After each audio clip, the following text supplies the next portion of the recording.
இயேசுவில் மிகவும் பிரியமான சகோதர சகோதரிகளே, ஆசீர்வாதமான இந்த காலை வேளையில் உங்களை அன்புடன் வாழ்த்துகிறேன். இந்த நாள் இனிய நாளாக அமைய புனித மத்தேயு எழுதிய நற்செய்தி அதிகாரம் 25 இறைவசனங்கள் 1 முதல் 13 வரை உள்ள இறை வார்த்தைகளை இன்று நாம் தியானிக்கிறோம். இன்றைய நற்செய்தி பகுதியில்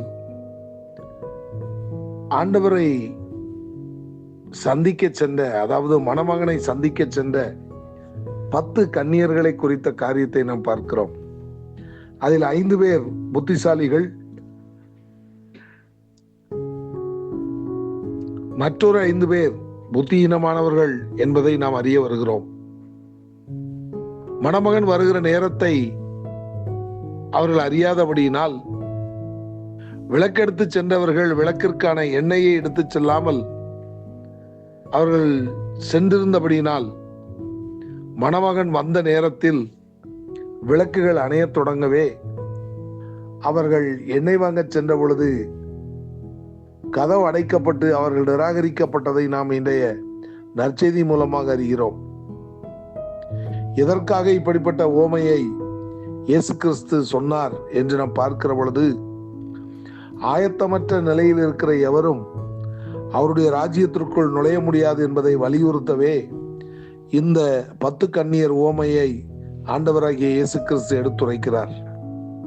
ஆமென கருமையானவர்களே, இன்றைய நாட்களிலே உலகமெங்கும் நடந்து கொண்டிருக்கிற பல்வேறு விதமான சம்பவங்களை சற்றே நாம் சிந்தித்து பார்ப்போம். இயற்கை பேரிடர்கள் எந்த அளவிற்கு இந்த உலகத்தின் மக்களை அழித்து கொண்டிருக்கிறது என்பதை நாம் பார்த்து கொண்டிருக்கிறோம். சமீபமாக நேபாளத்தில் பனிமலையானது உருகி எப்பேற்பட்ட கொடூரமான வெள்ளம் மக்களை எண்ணிக்கையில் அடங்காத அளவிற்கு அளித்திருக்கிறது. அது சிறிது சிறிதாக நமது தேசத்திற்குள்ளும் நுழைந்து கொண்டிருப்பதை நாம் அனைவரும் செய்திகள் வாயிலாக அறிய வருகிறோம்.